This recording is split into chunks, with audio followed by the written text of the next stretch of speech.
Assalamualaikum warahmatullahi wabarakatuh. Alhamdulillah kita bertemu kembali. Apa kabar kalian semuanya? Semoga kita selalu diberikan kesehatan oleh Allah Subhanahu wa taala. Amin ya rabbal alamin. Marilah kita awali pembelajaran kali ini dengan mengucapkan Bismillahirrahmanirrahim. Semoga kita diberikan kemudahan dalam menuntut ilmu dan apa yang dipelajari kali ini bermanfaat bagi kita semua. Sebelum kita masuk pembahasan lebih mendalam, ada yang masih ingat materi pelajaran sebelumnya? Ya, pada pembelajaran sebelumnya kita sudah mempelajari mengenal ilmu tajwid, mulai dari dalil kita harus membaca Al-Quran dengan baik dan benar berdasarkan Al-Quran dan hadis. Kemudian juga kita sudah membahas pengertian ilmu tajwid, pentingnya mempelajari ilmu tajwid, dan hukum mempelajari ilmu tajwid, serta membaca Al-Quran sesuai dengan kaidah ilmu tajwid. Pada pertemuan kali ini, kita akan melanjutkan pelajaran sebelumnya, yakni tentang hukum bacaan mat, terutama hukum bacaan mat tabi'i.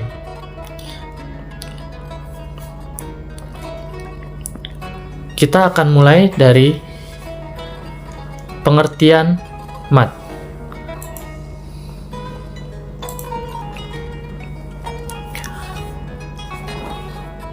Apa itu mat?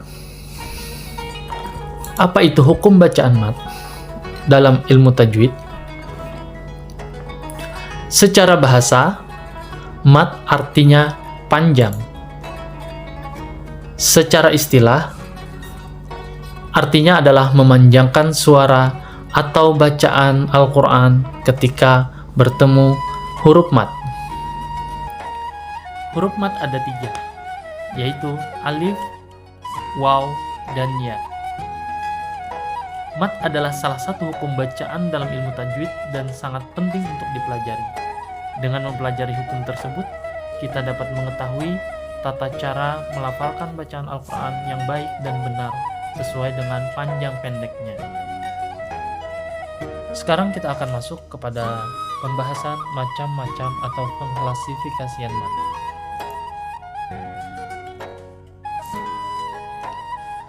Mat secara garis besar itu terbagi kepada 2 bagian. Yang pertama, mat tabi'i atau yang biasa kita sebut dengan mat asli, yang nanti kita akan bahas secara khusus, secara lebih mendalam. Kemudian yang kedua adalah mat far'i.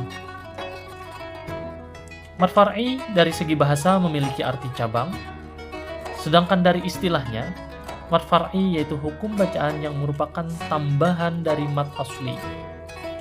Panjang bacaannya sendiri bervariatif, sangat beragam, dari 2, 4, 5, sampai 6 harokat. Mat far'i dibaca panjang karena adanya hamzah, sukun, tasydid, maupun waqaf, di mana mat far'i ini terbagi kepada 14 macam. Ketika ditanya mat terbagi kepada berapa, maka mat terbagi kepada 2, mat tabi'i dan mat far'i. Di mana mat far'i ini terbagi lagi kepada 14 macam, yaitu mat wajib muttasil, mat jaiz munfasil, mat arid lis sukun, mat iwad, mat silah qasirah, mat silah tawilah, mat badal, mat farqi, mat layyin, mat tamkin, mat lazim musaqqal qilmi, mat lazim musaqqal harfi, mat lazim mukhaffaf qilmi, mat lazim mukhaffaf harfi. Selanjutnya kita akan masuk pada pembahasan yang lebih mendalam tentang hukum bacaan mat tabi'i, yang kita mulai dari membahas pengertian mat tabi'i itu sendiri. Sebab kali ini kita akan fokus membahas mat tabi'i atau mat asli secara mendalam.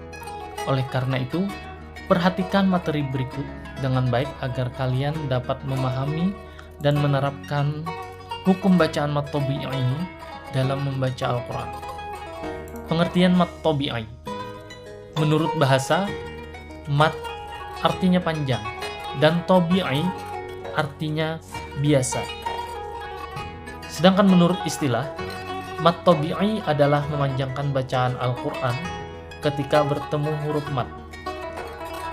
Dinamakan mat asli karena mat ini merupakan mat yang pokok atau dasar yang merupakan titik tolak untuk pembacaan kaidah-kaidah mat yang lainnya. Jadi, mat tabi'i adalah kunci untuk memahami hukum bacaan mat yang lain, yaitu mat far'i, terutama mat wajib muttasil dan mat jaiz munfasil, dan yang lainnya. Karena mat tabi'i dan hukum bacaan mat yang lain itu ada saling keterkaitan. Kemudian kenapa disebut dengan mat tabi'i? Karena panjangnya yang 2 harakat sudah menjadi tabiat. Tidak boleh lebih dan tidak boleh kurang. Harus 2 harakat. Kemudian kita harus mengenal juga huruf mat agar kita lebih mudah dalam memahami hukum bacaan mat tabi'i. Huruf mat itu ada 3. Yang pertama, huruf alif. Kemudian yang kedua, itu huruf waw. Yang ketiga adalah huruf ya. Ketiga huruf ini adalah huruf mat.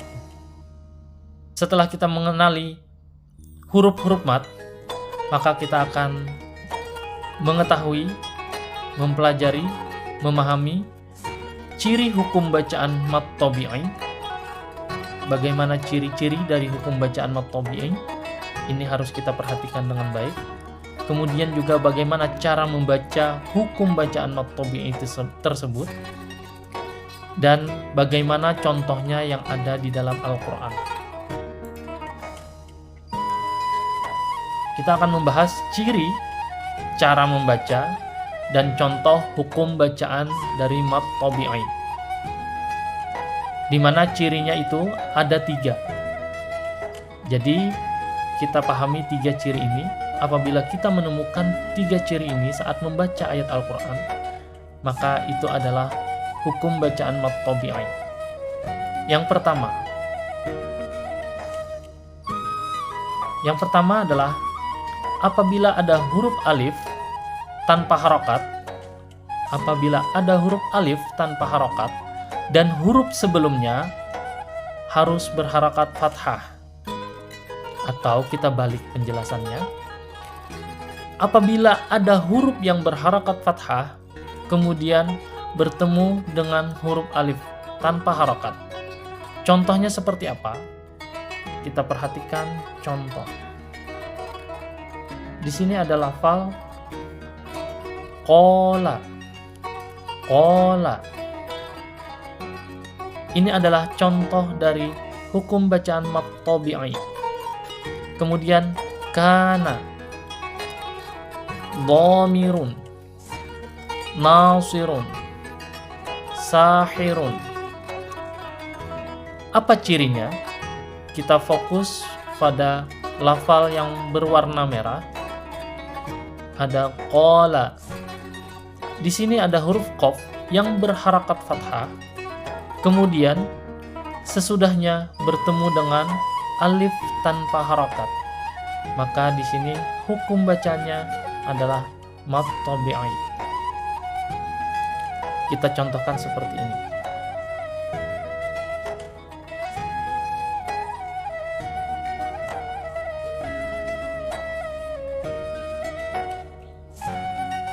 Kita tulis lafal qala agar lebih mudah dalam memaham. Qala.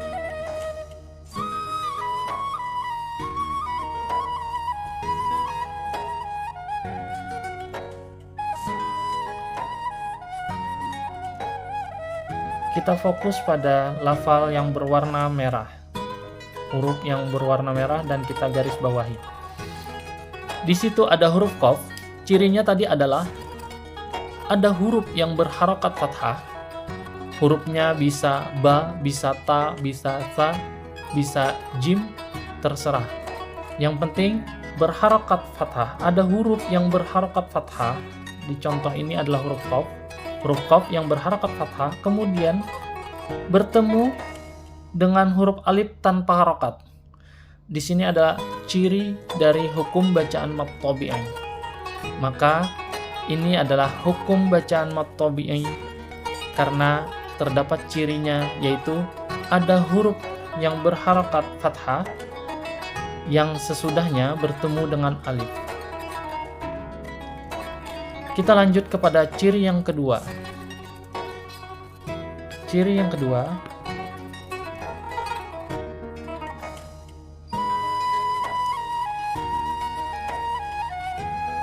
apabila ada huruf ya sukun dan huruf sebelumnya berharakat kasrah. Ini adalah ciri yang kedua. Atau kita balik penjelasannya. Ada huruf yang berharakat kasrah kemudian bertemu dengan huruf ya sukun. Contohnya seperti sabilun, na'imun, halimun, hakimun, basirun. Kita perhatikan lafal yang bergaris berwarna merah. Di sini ada huruf ya sukun. Huruf sebelumnya berharakat kasrah. Ada huruf berharakat sukun, huruf ya sukun, kemudian huruf sebelumnya berharakat kasrah. Maka di sini hukum bacanya adalah mad tabi'i. Begitu juga na'imun. Ada huruf ya sukun di mana huruf sebelumnya berharakat kasrah. Ini juga hukum bacaan mad tabi'i. Demikian juga contoh-contoh yang lain. Kemudian kita lanjut kepada ciri yang ketiga. Apabila ada huruf waw sukun dan huruf sebelumnya berharakat dhammah, atau apabila ada huruf yang berharakat dhammah kemudian bertemu dengan huruf waw sukun. Itu hanya kalimat yang dibalik, intinya adalah sama. Kita lihat contohnya yang berwarna merah, seperti pada lafal tasna'una, yaksibuna, khashi'una, tufakkiruna. Di sini kita perhatikan salah satu contoh, misalnya tasna'una. Kita lihat ada huruf waw sukun di mana huruf sebelumnya berharakat dengan dhammah. Agar lebih jelas, sekali lagi kita kembali ke layar. Tasna'una, kita tuliskan contoh.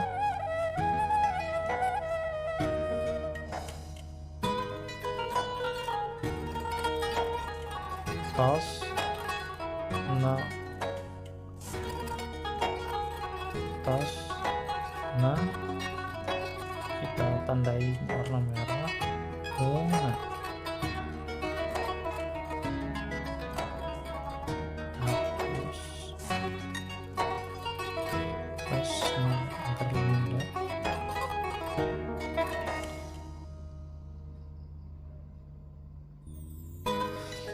Tasna'una. Kita perhatikan contoh di sini, kita beri garis merah. Kita fokus pada ciri hukum bacaan mad tabi'i, di mana ada huruf waw. Kita tandain huruf waw sukun. Ini waw sukun. Kemudian ada huruf sebelumnya, yaitu huruf ain, di belakangnya itu berharakat dhammah. Ini adalah ciri dari hukum bacaan mad tabi'i. Maka lafal tasna'una untuk una, tasna'una itu adalah mad tabi'i. Karena ada huruf waw sukun yang mana huruf sebelumnya berharakat dhammah. Jika kalian menemukan 3 ciri ini di dalam Al-Quran, entah itu ciri yang pertama, ciri yang kedua, ciri yang ketiga, maka itu hukum bacaannya adalah mad tabi'i. Alif dengan huruf yang sebelumnya berharakat fathah, kemudian ya sukun yang huruf sebelumnya berharakat kasrah atau yang ketiga cirinya ada waw sukun di mana huruf sebelumnya berharakat dhammah, maka itu hukum bacanya adalah mad tabi'i. Bagaimana cara membacanya? Jika hukum bacaan mad tabi'i, maka cara membacanya adalah dengan dipanjangkan 2 harakat atau 1 alif. Kita ambil lagi contoh. Qala itu dipanjangkan 2 harakat. Kita ambil contoh. Qala dipanjangkan ko-nya 2 harakat. Qala. Tidak boleh dibaca qala. Atau kana. Ini dipanjangkan juga 2 harakat, tidak boleh dibaca kana, tapi kana. Kemudian kita ambil contoh dari ciri yang kedua. Sabilun. Sabilun dipanjangkan 2 harakat. Tidak boleh dibaca sabilun. Demikian juga lafal ini. Na'imun dibaca panjang 2 harakat. Na'imun. Tidak boleh dibaca na'imun. Atau ini. Halimun. Tidak boleh dibaca halimun. Kemudian ciri yang ketiga. Tasna'una. Dipanjangkan 2 harakat pada lafal yang hukum bacaannya mad tabi'i. Yaksibuna. Maka itu tidak boleh dibaca tasna'una, yaksibuna, tapi dibacanya harus dipanjangkan pada ciri yang terdapat hukum bacaan mad tabi'i. Tasna'una, yaksibuna. Demikian juga khashi'una, tufakkiruna. Demikianlah ciri dan cara membaca serta contoh hukum bacaan mad tabi'i. Semoga penjelasan ini bisa dipahami dan kalian bisa nanti menerapkan dan mengenal hukum bacaan mad tabi'i yang ada di dalam Al-Quran. Dan nanti kalian akan mempraktikkannya juga saat membaca Al-Quran, agar bacaan Al-Quran kalian semakin baik dan bisa membaca Al-Quran dengan baik dan benar. Hari ini kita cukupkan sampai di sini. Jika ada pertanyaan, langsung bisa ditanyakan atau tulis di kolom komentar. Kita akhiri sampai di sini dan kita tutup juga dengan doa kafaratul majlis. Subhanakallahumma wa bihamdika asyhadu an la ilaha illa anta astaghfiruka wa atubu ilaik. Wassalamualaikum warahmatullahi wabarakatuh.